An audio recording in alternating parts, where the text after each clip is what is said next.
कैसे हो दोस्तों आप सभी का मैं आपके मंच द सक्सेस पॉइंट @ पे एक बार फिर से महत्वपूर्ण सेशन पे आपका स्वागत करता हूं। बहुत ही लाजवाब सेशन होगा, बहुत ही अच्छा सेगमेंट होगा दोस्तों। उम्मीद करता हूं कि आपको पसंद आएगा। ये भी उम्मीद करता हूं कि आप सब पढ़ रहे होंगे, मेहनत कर रहे होंगे। इसी तरह से पढ़ते रहिए, मेहनत करते रहिए, मुस्कुराते रहिए। मेरी ईश्वर से प्रार्थना है कि आप सबका सिलेक्शन हो। सभी सिविल प्रतियोगी परीक्षाओं के लिए विश्व के भूगोल के अंतर्गत जो आज का विषय है वो है विश्व की प्रमुख नदियाँ। आइए शुरू करते हैं। शुरू करने से पहले गुजारिश है कि इस वीडियो को ज़्यादा से ज़्यादा शेयर करें। वीडियो आपको कैसी लगती है कमेंट में ज़रूर करें। लाइक करना ना भूलें और सब्सक्राइब जरूर करें। सब्सक्राइब करने के साथ साथ बेल आइकन ऑन करना बिल्कुल ना भूलें ताकि वीडियो की अपडेट आपको मिलती रहे। चलिए शुरू करते हैं शानदार सेशन का। आज का जो सेगमेंट है उसको देखते हैं। चलिए प्यारे दोस्तों, विश्व की प्रमुख नदियाँ। ताजे पानी के बहते हुए स्रोत जो समुद्रों, महासागरों, झीलों और जलाशयों में गिरते हैं नदियों के रूप में संदर्भित होते हैं। याद रखिएगा, ताजे पानी के बहते हुए स्रोत जो हैं जैसे कि समुद्र हो गए, महासागर हो गए, झील हो गए, ये सब जलाशय में गिरते हैं। ठीक है, और नदियों के रूप में इन्हें जाना जाता है। दुनिया की प्रमुख नदियाँ पीने के पानी, सिंचाई, परिवहन और जल विद्युत उत्पादन के साथ साथ तैराकी और नौका विहार यानी नाव चलाने के लिए जैसी कई तरह की मनोरंजक गतिविधियों के लिए महत्वपूर्ण है, यानी फेमस हैं, जानी जाती हैं। दुनिया के सभी महाद्वीपों में कई नदियाँ और उनकी सहायक नदियाँ बहती हैं। याद रखिएगा, दुनिया के सभी महाद्वीपों में क्या है, नदियाँ बहती हैं और उनकी कुछ सहायक नदियाँ भी बहती हैं। आइए आगे चलते हैं। अब देखते हैं प्यारे दोस्तों नील नदी के बारे में। दुनिया की सबसे लंबी नदी मानी जाती है नील नदी। नील नदी की जो लंबाई है प्यारे दोस्तों वो 6,650 किलोमीटर है। विक्टोरिया झील की बात करें तो विक्टोरिया झील को नदी का उद्गम माना जाता है, यानी नील नदी कहाँ से निकलती है, विक्टोरिया झील से निकलती है।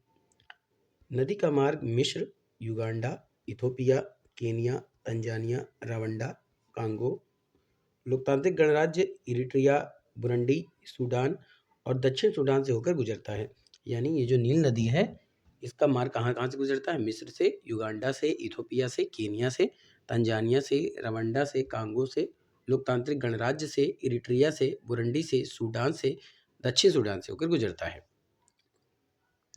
नीली और सफ़ेद नील नदी की दो सहायक नदियाँ याद रखिएगा, एक नीली नील नदी और एक सफ़ेद नील नदी जो है वो मेल नील नदी की सहायक नदी है। अब कांगो नदी की बात कर लेते हैं। तो भूमध्य रेखा को 2 बार पार करने वाली एकमात्र नदी जानी जाती है कांगो नदी। याद रखिएगा, एक प्रश्न और यहाँ से बनता है कि भूमध्य रेखा को 2 बार काटने वाली कौन सी नदी है, तो कांगो नदी है। इसे मूल रूप से जैरे नदी के नाम से जाना जाता है, जैरे भी आप कह सकते हैं। कांगो नदी की जो लंबाई है प्यारे दोस्तों वो 6700 किलोमीटर है। यह अफ्रीका महाद्वीप में घुमावदार पैटर्न में बहती है। कुछ हिस्से में 700 फीट से ज़्यादा गहराई तक पहुंचती है, इसलिए यह पूरी दुनिया की सबसे गहरी नदी भी है। यानी कि पूरी दुनिया की जो सबसे गहरी नदी है वो कौन सी है, कांगो नदी। आइए आगे चलते हैं। कोशिश करूंगा दोस्तों कि आज का सेशन काफ़ी छोटा हो। ऑरेंज नदी की बात करें तो ऑरेंज नदी दक्षिण अफ्रीका की सबसे लंबी नदी मानी जाती है। यह पड़ोसी लेसोथो के डेकेंसबर्ग से शुरू होती है। यानी ऑरेंज नदी ये कहाँ से शुरू होती है, डेकेंसबर्ग से शुरू होती है, जहाँ इसे सेनकू नदी के नाम से जाना जाता है। यह अटलांटिक महासागर में प्रवेश करने से पहले दक्षिण अफ्रीका से होकर गुजरती है। यानी ऑरेंज नदी अटलांटिक महासागर में तो प्रवेश करती ही करती है, पर प्रवेश करने से पहले दक्षिण अफ्रीका से होकर गुजरती है। ऑरेंज नदी लेसोथो और दक्षिण अफ्रीका के साथ साथ नामीबिया और दक्षिण अफ्रीका के बीच की सीमा का एक घटक माना जाता है। आगे पॉइंट क्या कह रहा है कि नदी का जो उद्गम है ऑरेंज नदी का वो अटलांटिक महासागर से या 1365 मील की दूरी तय करता है। याद रखिएगा, नदी का जो उद्गम है ऑरेंज नदी का वो अटलांटिक महासागर से होता है और ये लगभग 1365 मील की दूरी तय करती है। नदी को पहले निवासियों द्वारा गैरीब और डच द्वारा ग्रूट रिवर के नाम से भी जाना जाता था। ऑरेंज नदी को किस नाम से जाना जाता था, गैरीब और डच द्वारा ग्रूट रिवर के नाम से जाना जाता था। फिर भी कर्नल रॉबर्ट गार्डन ने 1779 में ऑरेंज के विलियम वी के सम्मान में इसे ऑरेंज नदी का नाम दिया था। ऑरेंज रिवर प्रोजेक्ट के माध्यम से ऑरेंज नदी खनन, विनिर्माण और कृषि का समर्थन करती है। नदी पर जलोढ़ जमा हुआ स्थान था जहां दक्षिण अफ्रीका में पहला हीरा पाया गया था। याद रखिएगा, नदी का एक जलोढ़ स्थान है जहां पर दक्षिण अफ्रीका में पहला हीरा पाया गया था। तो कौन सा स्थान है वो? जलोढ़। याद रखिएगा। आगे चलते हैं। अब बात करेंगे दोस्तों लिम्पोपो नदी की। तो लिम्पोपो नदी दक्षिण अफ्रीका के मध्य क्षेत्रों से निकलती है। यह हिंद महासागर की ओर पूर्व की ओर बहने से पहले लगभग 1087 मील की लंबाई तय करती है, यानी फैली हुई है। यह जल निकासी बेसिन 4,15,000 वर्ग किलोमीटर का है। यह लिम्पोपो नदी ही है जो दक्षिण अफ्रीका को बोत्सवाना और जिम्बाब्वे से अलग करती है। याद रखिएगा, दक्षिण अफ्रीका को बोत्सवाना और जिम्बाब्वे से अलग कौन करती है? लिम्पोपो नदी अलग करती है। आगे महत्वपूर्ण पॉइंट क्या कह रहा है कि यह नदी अपनी दो सहायक नदियों क्रोकोडाइल और मैरिको नदियों के संगम से शुरू होती है। बोत्सवाना में इसकी प्रमुख सहायक नदी नटवाने नदी है। बोत्सवाना में लिम्पोपो नदी की कौन सी सहायक नदी है? नटवाने नदी। लिम्पोपो बेसिन कई खनन कार्यों में भी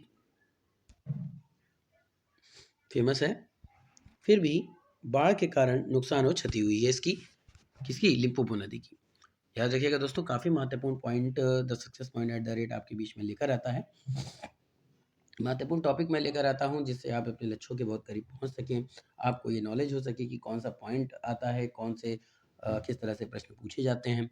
the success point at the rate से जुड़े रहिए और लोगों को इस चैनल से जोड़ने का प्रयास करें। चलिए आगे चलते हैं दोस्तों। नाइजर नदी की बात करें तो नाइजर नदी पश्चिमी अफ्रीका से होकर बहती है।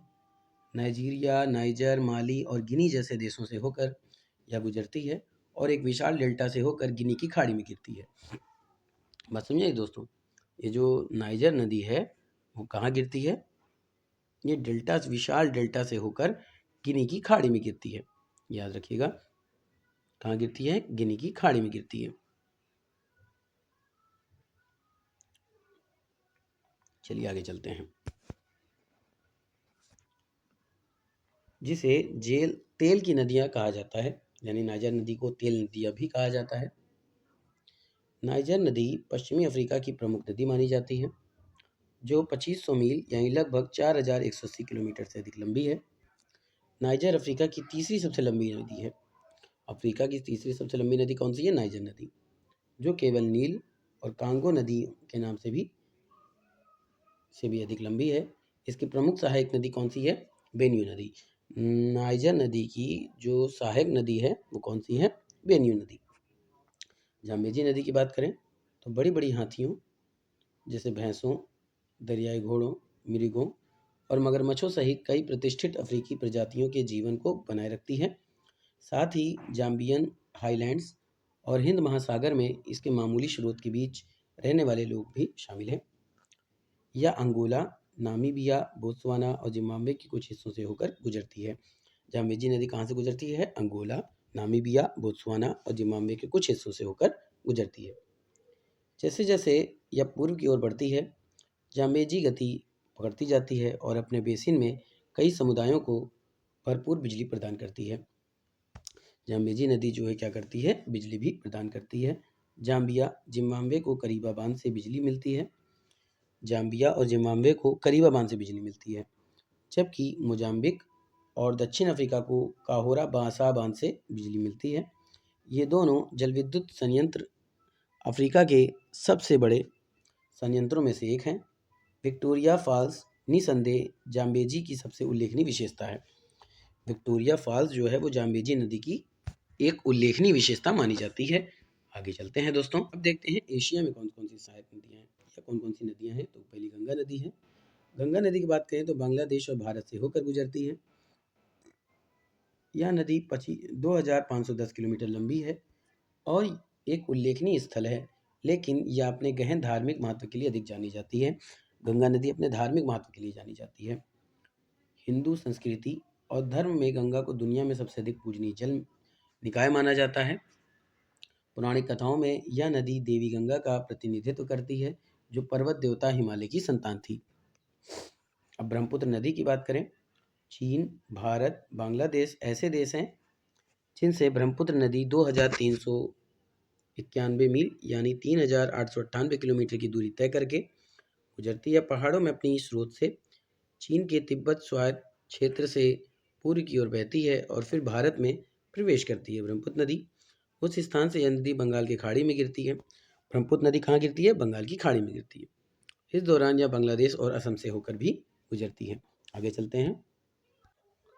सिंधु नदी की बात करें तो सिंधु नदी जो चीन, भारत और पाकिस्तान से होकर 2243 यानी कि 3610 किलोमीटर की दूरी तय करती है। इसके 20 महत्व सहायक नदियां हैं और यह पाकिस्तान की सबसे बड़ी और सबसे महत्वपूर्ण नदी मानी जाती है। सिंधु नदी यह मानसरोवर झील और हिमालय के करीब तिब्बती पठार से निकलती है। जम्मू और कश्मीर के भारत प्रांतों से होकर बहती है और फिर पूरे पाकिस्तान से होकर हिंद महासागर की एक शाखा अरब सागर में गिरती है। आगे चलते हैं दोस्तों। पीली नदी की बात करें तो 5464 किलोमीटर लंबी इस विशाल नदी को हुआंग के नाम से भी जाना जाता है। इसका नाम इसके पानी के रंग के कारण पड़ा है। यह रंग भारी मात्रा में ढीले मलबे के कारण होता है। इसके बेसिन को प्राचीन चीनी सभ्यता का जन्मस्थान माना जाता है। देश के लिए इसका बहुत बड़ा प्रतीकात्मक और व्यवहारिक महत्व है। मेकांग नदी की बात करें तो यह तिब्बती पठार पर अपने उद्गम से लेकर मेकांग डेल्टा तक लगभग 5000 किलोमीटर तक फैली हुई है। दक्षिण पूर्व एशिया की सबसे लंबी नदी और पूर्व एशिया की 7वीं सबसे लंबी नदी या सीमा पार करने वाली नदी मानी जाती है। यह नदी, जिसे कई नामों से जाना जाता है, 6 एशियाई देशों से होकर बहती है, जैसे चीन, वियतनाम, लाओस, म्यांमार, थाईलैंड और कंबोडिया। याद रखिएगा, मेकांग नदी कहाँ से बहती है? 6 एशियाई देशों से होकर बहती है, जैसे चीन, वियतनाम, लाओस, म्यांमार, थाईलैंड और कंबोडिया। आगे चलते हैं। मेकांग बेसिन में 65 मिलियन लोग रहते हैं, जिनमें से 80% निचले बेसिन में रहते हैं और 20,000 से ज़्यादा पौधों और 8,000 अलग अलग तरह की मछलियों के साथ यह नदी भी अविश्वसनीय रूप से विविधतापूर्ण है, यानी कि विख्यात है। आगे देखते हैं। इरावदी नदी की बात करें तो म्यांमार में इरावदी नदी बहती है। इरावदी नदी कहाँ बहती है? म्यांमार में बहती है, जो उत्तर से दक्षिण की ओर बहती है 1348 मील की लंबाई के साथ। यह देश की सबसे लंबी नदी और वाणिज्य के लिए सबसे महत्वपूर्ण जल निकाय है। इरावदी नदी इन माल और माली नदियों के संगम पर निकलती है। इरावदी नदी डेल्टा के माध्यम से इंडियन सागर में बहने से पहले दक्षिण की ओर बहती है, यानी इरावदी नदी जो है वो इंडियन सागर में बहती है और बहने से पहले दक्षिण की ओर बह जाती है।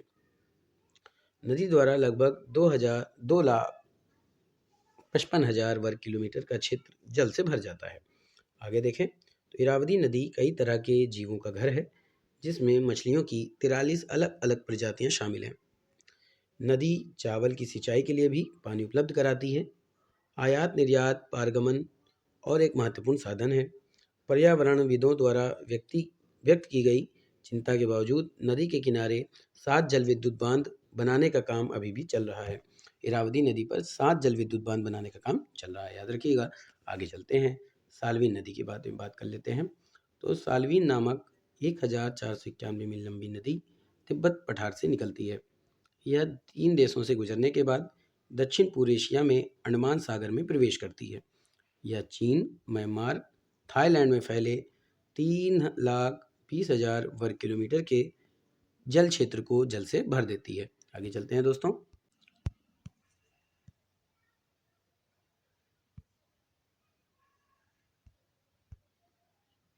अगले पॉइंट क्या कह रहा है कि हाल ही में यह संकेत मिला है कि डैम क्यू सहायक नदी का मुख्य जल स्रोत जरी हिल पर स्थित है, जहां यांगकीसी नदी का उद्गम स्थल है। संघाई में पूर्वी चीन सागर में बहने वाली यांगकीसी नदी इन और अन्य सहायक नदियों से मिलने से बनती है। येनिसेई नदी की बात करें तो येनिसेई नदी मंगोलिया से निकलती है। या येनिसेई खाड़ी के माध्यम से आर्कटिक महासागर में काला सागर में गिरने से पहले उत्तर की ओर जाती है। रास्ते में यह साइबेरिया के एक बड़े हिस्से को बहाती है। येनिसेई रूसी शहर काइजरिल में अपनी मुख्य धाराओं बायखेम पूर्वी साइन पर्वत में उगती है और काखेम यानी मंगोलिया में उगती है और मिलन के रूप में शुरू होती है। आगे बात करें तो इसके बाद यह 3,487 किलोमीटर तक बहती है और अंत में काला सागर में मिल जाती है। येनेस्की की मुख्य सहायक नदियों में से एक अंगारा नदी बैकाल झील से होकर बहती है। यह बैकाल झील से निकलकर रूस में स्ट्रेलका के पास येनेसी में प्रवेश करती है। आगे चलते हैं। अब बात करेंगे इर्तिश नदी की। ओब नदी की मुख्य सहायक नदी इर्तिश नदी का उद्गम मंगोलिया के नज़दीक चीन के जिजियांग क्षेत्र में अल्ताई पर्वतों के ग्लेशियरों में से होता है। यह अंततः रूस के पश्चिमी साइबेरिया के खांटी मानसिक के पास ओब से मिलती है और आर्कटिक महासागर में गिरने से पहले उत्तर पश्चिम में कजाकिस्तान में बहती है। अगले महत्वपूर्ण पॉइंट क्या है? नदी का पूरा मार्ग लगभग 4248 किलोमीटर तक फैला है। इसके किनारों के साथ साथ चीन, कजाकिस्तान और रूस के कई महत्वपूर्ण शहर हैं। नदी उन देशों में से लोगों और सामानों की आवाजाही के लिए एक महत्वपूर्ण मार्ग है जहाँ से यह बहती है। यूराल नदी की बात करें तो यूराल नदी 2448 किलोमीटर लंबी है, जो यूरोप और एशिया के बीच महाद्वीप विभाजन के साथ रूस कजाकिस्तान से होकर बहती है। इसे स्थानीय कजाक भाषा में जायग नदी के नाम से जाना जाता है। कैस्पियन सागर दुनिया का सबसे विशाल अंतर्देशीय समुद्र है और यूरोप और एशिया के बीच स्थित है, जहां रूस के यूराल पर्वत में माउंट क्रुग लाया के पास अपने स्रोत के बाद नदी बहती है। आगे चलते हैं। आगे है प्यारे दोस्तों, यूराल नदी का डिजिट डेल्टा या पेड़ जैसी संरचना जैसे कैस्पियन सागर में प्रवेश करते समय दिखाई देती है। नदी की एक उल्लेखनीय विशेषता है, यूरोप और एशिया शब्द स्थायी स्मारकों में उकेरे गए हैं, जो रूस के आरेनबर्ग में यूराल नदी पुल के दोनों ओर रखे गए हैं। नीला नदी की बात करें तो लीना नदी रूस की पूरी सीमा को कवर करती है, 2668 किलोमीटर लंबी है। यह उत्तर में पाई जाती है, जहां वन्य जीवों और प्राकृतिक संसाधनों की भरमार है, जिसमें सोना भी शामिल है।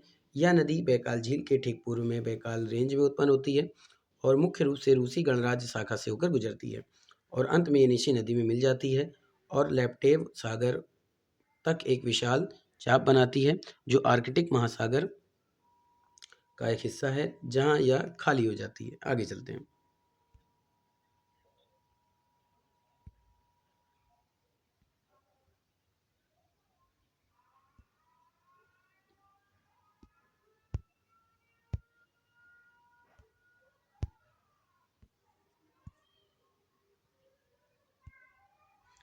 आइए अमूर नदी की बात कर लेते हैं। तो हेजोंग हियांग, जिसे आमतौर पर अमूर नदी नाम से जाना जाता है, दुनिया की 10वीं सबसे लंबी नदी है। यह पूर्वोत्तर चीन रूस के बीच की सीमा बनाती है, जिसकी लंबाई 4480 किलोमीटर माना जाता है। अमूर शब्द की उत्पत्ति पानी शब्द से हुई है। चीनी शब्द हेलोंग जियांग का अर्थ है काली ड्रैगन नदी। आगे ओब इत्रिश की बात करें तो ओब इत्रिश, जिसे ओब नदी भी कहा जाता है, येनेसी लीना के साथ 3 प्रमुख साइबेरियन नदियों में से एक है। यह अल्तास पर्वत से शुरू होकर आर्कटिक महासागर में गिरती है। इसकी लंबाई 5410 किलोमीटर है। फरात नदी की बात करें तो 2800 किलोमीटर से ज़्यादा लंबी फरात नदी को पश्चिमी एशिया की सबसे लंबी नदी माना जाता है। यह नदी दक्षिण पूर्वी तुर्की में आर्मेनिया हाईलैंड्स से निकलती है। यह सीरिया और इराक से होकर टिग्रिस नदी में से मिलती है। ठीक है, फरात नदी जो है सीरिया और इराक से होकर टिग्रिस नदी में मिल जाती है, अंततः फारस की खाड़ी में गिरती है। आगे चलते हैं। टिग्रिस नदी की बात करें तो यह उन प्राथमिक जल स्रोतों में से एक था जिसने मेसोपोटामिया और अन्य प्राचीन संस्कृतियों को विकसित होने में मदद की। आर्मेनियाई हाईलैंड्स में अपने स्रोत से फारस की खाड़ी में अपने मुहाने तक 1750 किलोमीटर बहने वाली टिग्रिस नदी यूक्रेट्स नदी के बाद पश्चिम एशिया की दूसरी सबसे बड़ी नदी है। आगे टिग्रिस नदी लगभग 3,75,000 वर्ग किलोमीटर क्षेत्र में जल प्रवाहित करती है और तुर्की, सीरिया और इराक से होकर गुजरती है। यह लगभग पूरी लंबाई में टिग्रिस नदी और यूक्रेट्स नदी के समांतर है। अब यूरोप में बहने वाली नदियों को देख। डेन्यूब नदी, तो यह यूरोप में सबसे महत्वपूर्ण शिपिंग लेन में से एक है। यह मध्य और दक्षिण पूर्वी यूरोप के लिप्टान पर्यटन और राजनीतिक विकास में एक महत्वपूर्ण कारक है। यह जर्मनी के ब्लैक फॉरेस्ट क्षेत्र में जर्मन शहर डोनाउशिंग के करीब बिरग्रेच और ब्रेग नदियों के संगम पर उत्पन्न है। आगे बात करें तो यह 2850 किलोमीटर तक बहती है। Germany, Australia, Hungary, Siberia, Bulgaria, Croatia, Slovakia, Moldova, Ukraine और रोमानिया उन 10 यूरोपीय देशों में से है जिनसे होकर यह नदी बहती है। अंततः डेन्यूब नदी डेन्यूब डेल्टा के माध्यम से काले सागर में समा जाती है, यानी कि इकट्ठा हो जाती है। आगे चलते हैं। आगे बात करें तो जर्मनी और ऑस्ट्रिया में इसे डोनाउ के नाम से जाना जाता है। स्लोवाकिया और यूक्रेन में इसे डुनाज, रोमानिया में डुनेरिया, क्रोएशिया, सर्बिया और बुल्गारिया में डुनाब और हंगरी में डूना के नाम से जाना जाता है। ग्रीक मिथकों, रोमानिया धूनों, यहाँ तक कि समकालीन उपन्यासों सहित कई सांस्कृतिक कलाकृतियाँ इसके महत्व को याद दिलाती है। ओडर नदी की बात करें तो ओडर नदी पोलैंड की दूसरी सबसे लंबी नदी है, जिसकी लंबाई लगभग 840 किलोमीटर है। इसका स्रोत पूर्वी तक गणराज्य के चट्टानी ऊंचे इलाकों में है। यह जर्मनी के साथ सीमा बनाने से पहले पोलैंड के पश्चिमी से होकर बहती है। पीने, वीना, डिजीवाना शाखाएं सभी बाल्टिक सागर में बहती है, जबकि नदी की मुख्य शाखा सेजसिन लैगून में गिरती है। नीपर नदी की बात करें तो नीपर नदी यूरोप की चौथी सबसे लंबी नदी है, जिसकी लंबाई करीब 2200 किलोमीटर है। यह रूस के सोमोलेंस्क शहर के पास स्थित वल्दाई पहाड़ियों में से निकलती है। ऐसा माना जाता है कि नीपर नदी की 32,000 से ज़्यादा सहायक नदियां हैं। बेरेजिना, बेल्जेरका, द्रुत, देसना, प्रिपियाट, सोज, मायरेट, समारा, सुला, व्याजमा इसकी सहायक नदियां हैं। आगे चलते हैं। अब देखते हैं वोल्गा नदी। तो वोल्गा नदी पश्चिमी रूस की मुख्य नदी है। यह वल्ताई पहाड़ियों में अपने स्रोत से लेकर कैस्पियन सागर तक 3,530 किलोमीटर तक फैली है। यह दुनिया की सबसे बड़ी अंतर्देशीय जल निकाय है। यह वोल्गा क्षेत्र के एक महत्वपूर्ण हिस्से को घेरती है और उसकी आधी से थोड़ी ज़्यादा आबादी वोल्गा नदी में बेसिन में रहती है। आगे रूस के 10 सबसे बड़े शहरों में से 4 इस नदी के पूर्ण मार्ग पर स्थित है। अपने ऐतिहासिक, सांस्कृतिक, आर्थिक महत्व के कारण यह दुनिया की सबसे बड़ी नदियों में से एक है। अतीत में यूरेशियन सभ्यता वोल्गा नदी के पास ही बसी है। इसमें दुनिया के कुछ सबसे बड़े जलाशय भी हैं और यह लाखों लोगों के लिए प्रत्यक्ष और अप्रत्यक्ष आजीविका का एक महत्वपूर्ण हिस्सा प्रदान करता है। आगे चलते हैं। एल्बे नदी की बात करें तो एल्बे नदी 1112 किलोमीटर लंबी है। इसकी शुरुआत दक्षिण क्रुकनोज पर्वतमाला से होती है, जो पोलैंड और चेक गणराज्य की सीमा के करीब है। चेक गणराज्य के उत्तर पश्चिम में बोहेमिया के बाद यह जर्मनी की पूर्वी सीमा से गुजरती है और क्रुक्सहेवन शहर के पास उत्तरी सागर में मिलती है। साले, मुल्डे, ओयरे, अल्टावा, स्वेजर, एलेस्टर, हावले और एलेस्टर एल्बे नदी की कुछ महत्वपूर्ण सहायक नदियां हैं। स्विट्जरलैंड में अपने उद्गम से लेकर नीदरलैंड में उत्तरी सागर के मुहाने तक लगभग 1230 किलोमीटर की लंबाई वाली राइन नदी यूरोप की 11वीं सबसे लंबी नदी है। यह सीमा पार करने की नदी 6 देशों जैसे स्विट्जरलैंड, जर्मनी, ऑस्ट्रिया, लिechtenstein, जर्मनी और नीदरलैंड से होकर गुजरती है। यह लगभग 1,85,000 वर्ग किलोमीटर के क्षेत्र में जल प्रवाहित करती है। आगे बात करें तो राइन बेसिन फ्रांस, इटली और बेल्जियम के कुछ हिस्सों में से जल से भरता है। इतिहास, संस्कृति और अर्थव्यवस्था के मामले में यूरोप की सबसे प्रमुख नदियों में से राइन एक है। दुनिया के 20% से ज़्यादा रासायनिक उद्योगों का निर्माण इसी नदी के पास होता है, जो औद्योगिक परिवहन और उत्पादन में मदद करता है। राइन और डोन्यूब ने मिलकर रोमन साम्राज्य की उत्तरी अंतर्देशीय सीमा बनाई है। रोन नदी की बात करें तो रोन नदी स्विस पहाड़ों के रोन ग्लेशियर से निकलती है। इसकी लंबाई लगभग 813 किलोमीटर है। यह तेज गति से बहने वाली नदी अपने पूर्वी छोर पर लेक जिनेवा में प्रवेश करती है और फिर दक्षिण अफ्रीका की ओर फ्रांस के दक्षिण पूर्व से होकर बहती है। रोन नदी भूमध्य सागर में गिरने से पहले फ्रांसीसी शहर आल्स के पास बिग रोन और लिटिल रोन में विभाजित हो जाती है। टेम्स नदी की बात करें, टेम्स नदी 346 किलोमीटर लंबी नदी है, जो ग्लास्टरशायर काउंटी के कास्टवोल्ड हिस्से में टेम्स के मुहाने से निकलती है। यह दक्षिण इंग्लैंड में बहती है। रिवर सेवन के बाद यह यूनाइटेड किंगडम की दूसरी सबसे लंबी नदी है। इंग्लैंड की सबसे लंबी नदी है यह नदी लंदन, रीडिंग, हेंडले-ऑन थॉमस, विंडसर और ऑक्सफोर्ड सहित कई प्रसिद्ध शहरों से गुजरने के बाद टेम्स मुहाने के माध्यम से उत्तरी सागर में मिलती है, जहां इसे आइसिस नदी के नाम से भी जाना जाता है। आगे चलते हैं। बात समझ में आया दोस्तों। उत्तरी अमेरिका की बात करें तो मिसिसिपी, मिसौरी और जेफरसन नदियां मिलकर दुनिया की चौथी सबसे लंबी नदी प्रणाली बनाती है। इनकी लंबाई 6,275 किलोमीटर है। यह नदी प्रणाली 31 अमेरिकी राज्यों के साथ साथ 2 कनाडाई प्रांतों को भी जल प्रदान करती है। आगे चलते हैं। सेंट लॉरेंस नदी की बात करें तो इसका उद्गम ओंटारियो झील से होता है और कनाडा के मुख्य महाद्वीप के दक्षिण पूर्वी तट के पास अटलांटिक महासागर में समा जाती है। सेंट लॉरेंस सीवे जो लगभग 4000 किलोमीटर यानी 2500 मील तक फैला है में नदी शामिल है, जो 1197 किलोमीटर लंबी है। नदी कभी ग्लेशियरों से भरी एक बेसिन थी जो बर्फ के बह जाने के साथ बड़ी होती है। मैकेंजी नदी की बात करें तो मैकेंजी नदी प्रणाली उत्तरी अमेरिका में पाई जाती है। यह कनाडा में सबसे बड़ी और सबसे लंबी नदी बेसिन है। फिनले नदी में अपने उद्गम से लेकर आर्कटिक महासागर में बियोफोर्ड सागर में अपने जल निकासी तक मैकेंजी नदी प्रणाली 4241 किलोमीटर की यात्रा करती है।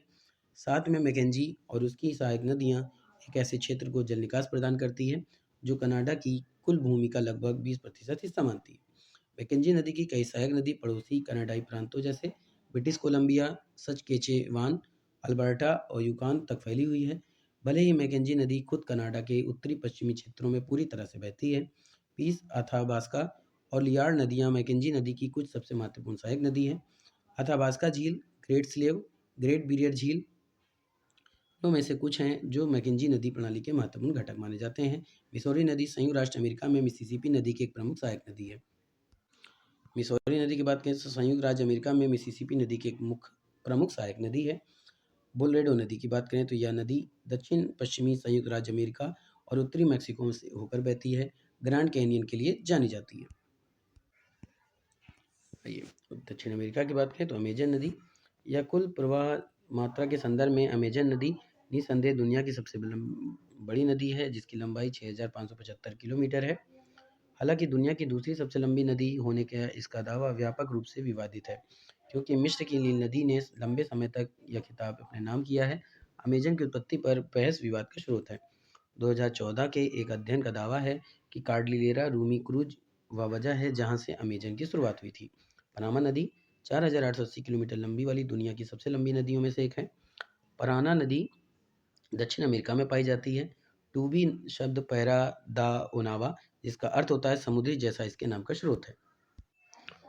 ओरिनोको की नदी की बात दक्षिण अमेरिका में ओरोनिको नदी कोलंबिया और वेनेजुएला से होकर गुजरती है। निर्वहन की मात्रा के संदर्भ में इसे दुनिया की चौथी सबसे लंबी नदी मानी जाती है। इसकी जो लंबाई है वो 1330 मील की लंबाई है। इसे दक्षिण अमेरिका की सबसे लंबी नदियों में से एक बनाती है। मदिरा नदी की बात करें तो दक्षिण अमेरिका की प्रमुख नदियों में से एक 2100 मील लंबी मदिरा नदी बोलीविया और ब्राज़ील के बीच बहती है। यह अमेजन नदी की सबसे बड़ी और सबसे महत्वपूर्ण सहायक नदियों में से एक है। पुर्तगाली इसे मदिरा कहते थे, जिसका अनुवाद लकड़ी की नदी होता है, लेकिन इसका पुराना नाम कुयारी नदी था। मदिरा नदी का निर्माण मामोर और माद्रे डी डियोस नदियों के संगम से हुआ है। यह नदी बरसात के मौसम में 50 फीट की लंबाई तक बह जाती है और इसके किनारों पर स्थित जंगल जलमग्न हो जाते हैं। शुष्क से होकर अधिक आर्द्र तक इसकी जलवायु क्षेत्र में आने जाने से बदल जाती है। इसकी जो जलवायु है क्षेत्र से क्षेत्र में जाने पर बदलती रहती है। निचले मैदानों में प्रवेश करने के बाद मदिरा नदी अबुना नदी में मिल जाती है। आगे चलते हैं। नदी की बात करें तो ऑस्ट्रेलिया की मर्रे नदी जो है वो ऑस्ट्रेलिया की सबसे लंबी नदी मानी जाती है और मर्रे देश के दक्षिण पूर्व से होकर बहती है। यह न्यू साउथ वेल्स, विक्टोरिया और दक्षिण ऑस्ट्रेलिया से होकर गुजरती है और 2508 किलोमीटर लंबी है। ऑस्ट्रेलिया में लगभग 1.5 मिलियन घरों को इन नदी से पानी मिलता है, जिसका उपयोग आसपास के खेतों की सिंचाई के लिए किया जाता है। और डार्लिंग नदी की बात करें तो मर्रे डार्लिंग प्रणाली की एक प्रमुख सहायक नदी है। तो दोस्तों ये था आज का महत्वपूर्ण सेशन। उम्मीद करता हूँ कि आपको पसंद आया होगा। फिर मिलेंगे नए सेशन में, तब तक के लिए जय Hind, wish you all the best.